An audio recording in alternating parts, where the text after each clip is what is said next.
بسم الله الرحمن الرحيم.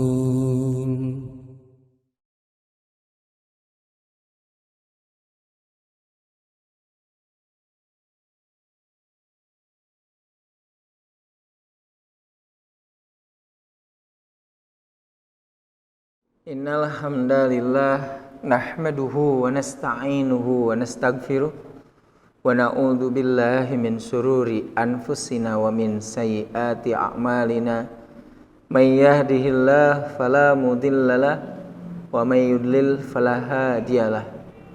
Asyhadu an la ilaha illallah wahda la syarikalah wa asyhadu anna Muhammadan abduhu wa rasuluhu amma ba'du. Tidak ada ucapan yang pantas untuk kita ucapkan melainkan ucapan alhamdulillahirabbil alamin. Segala puji bagi Allah, Tuhan semesta alam. Karena hanya Dialah yang senantiasa mencurahkan, menganugerahkan kepada kita semua berbagai macam kenikmatan, baik nikmat yang zahir ataupun yang batin, nikmat yang lalu ataupun yang baru. Semua itu patut kita syukuri. Dan mudah-mudahan kita termasuk kepada firman Allah Ta'ala, wa qalilun min ibadiyas syakur, sedikit di antara hambaku yang pandai bersyukur. Dan Allah pun berfirman dalam ayat yang lain, la in syakartum la azidannakum, jika kalian bersyukur maka pasti aku akan menambahkan kepada kalian nikmat itu, balasan itu, kehormatan itu, dan lain sebagainya yang merupakan kebaikan.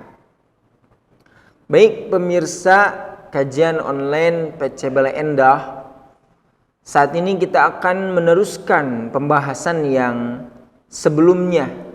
Karena memang yang saya jelaskan itu misal dalam satu ayat tidak langsung satu ayat, tetapi diambil satu jumlah, satu ungkapan, satu jumlah, karena yang disebut dengan ayat itu adalah gabungan dari beberapa jumlah begitu.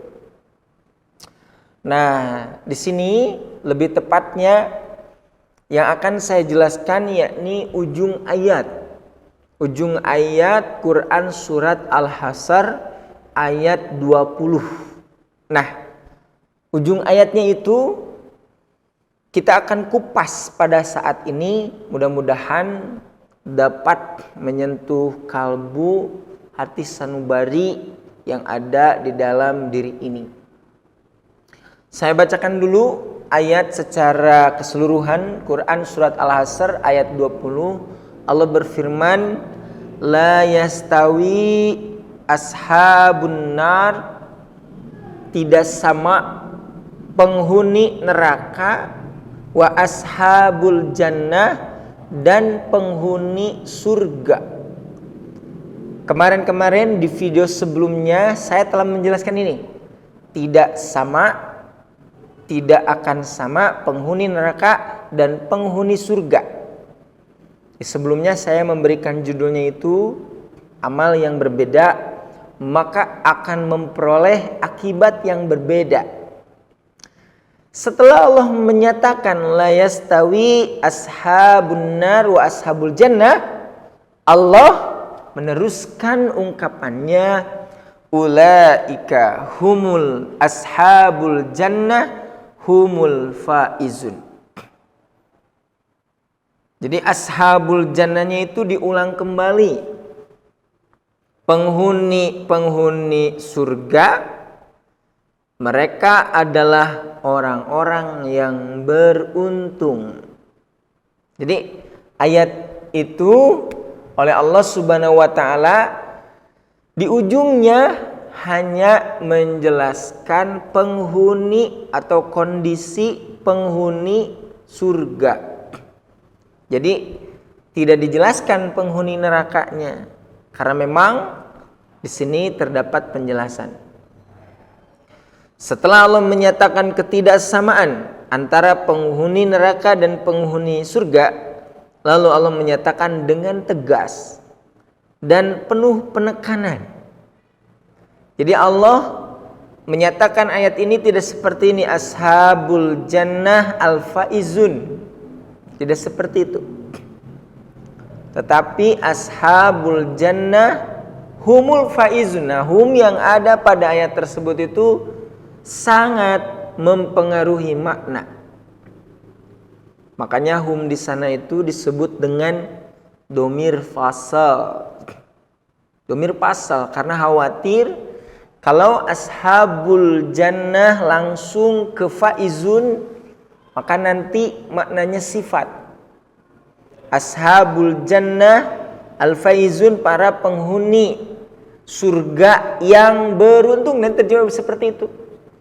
Kalau bahasanya seperti itu, maka tidak terasa penekanannya. Tetapi kalau di sana ada hum, maka ashabu dia jadi mubtada, kemudian mudhof, al-jannah mudhof ilaih, al-faizun khobar. Dan hum domir fasal, dia itu la mahala lahu minal i'rab. Dia tidak memiliki tempat i'rab. Tetapi makna daripada domir fasal itu adalah untuk menekankan bahwasanya benar-benar para penghuni surga itu al-faizun, orang-orang yang beruntung.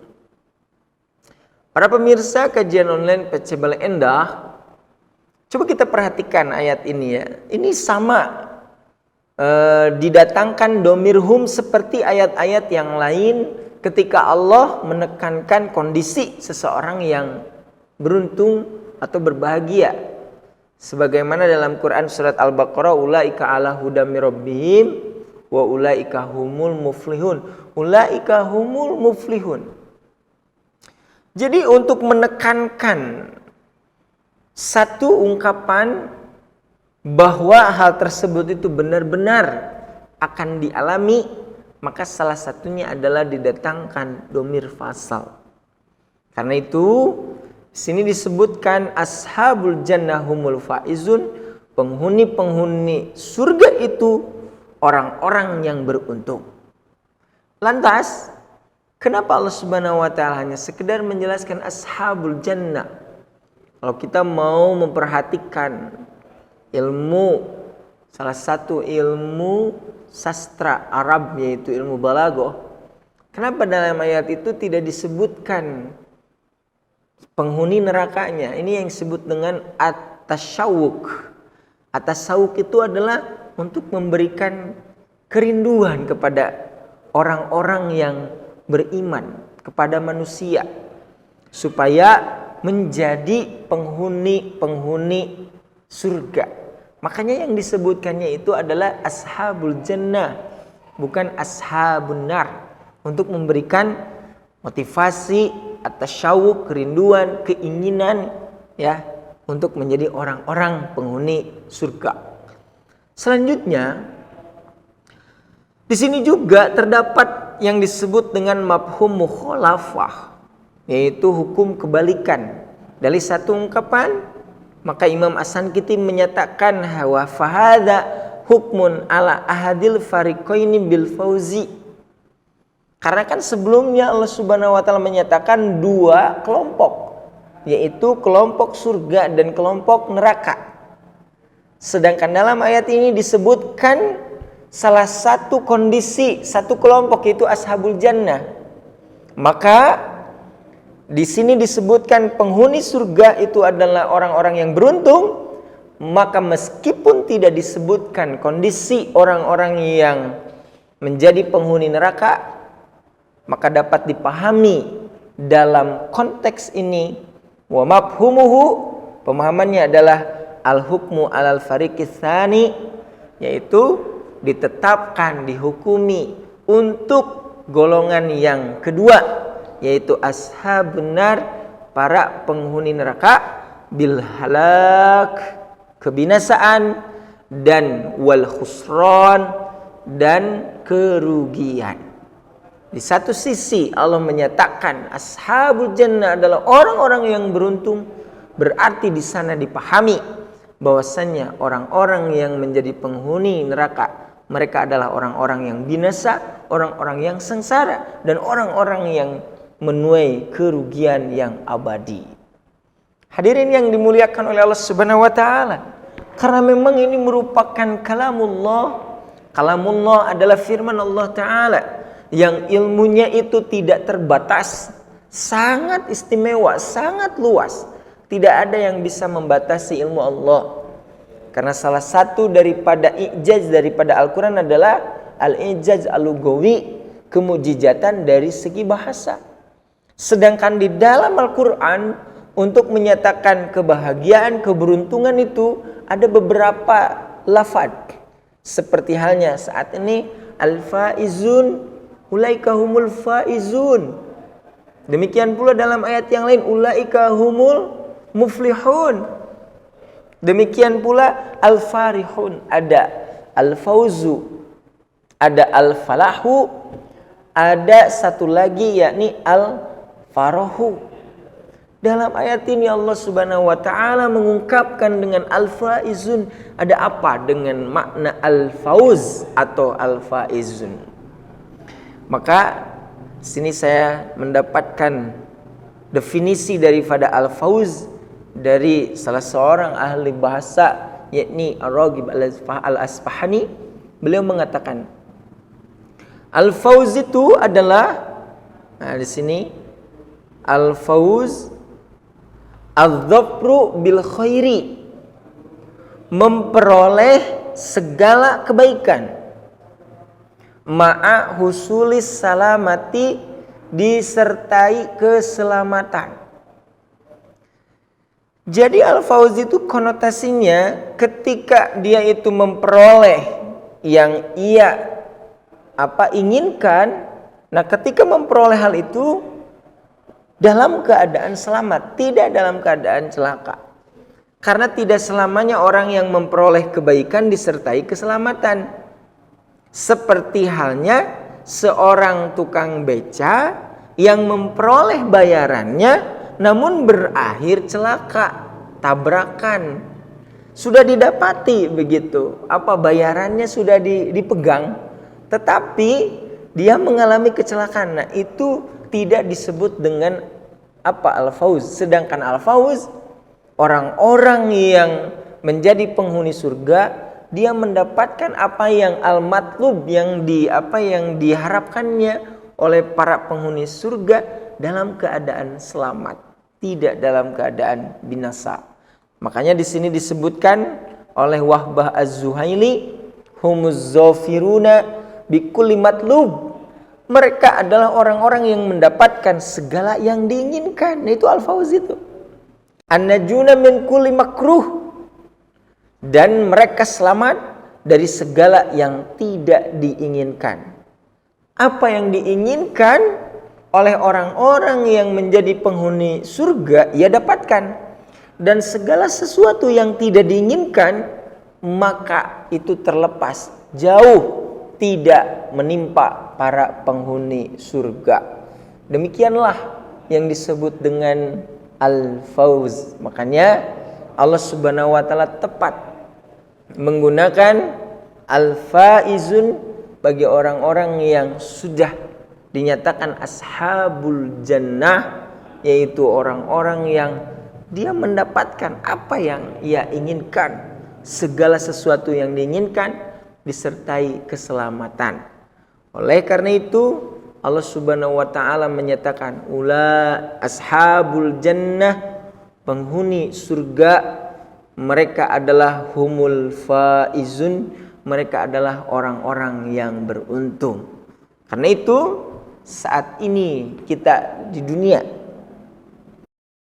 selayaknya, seharusnya menjadi atau memberusahakan diri untuk menjadi para penghuni surga.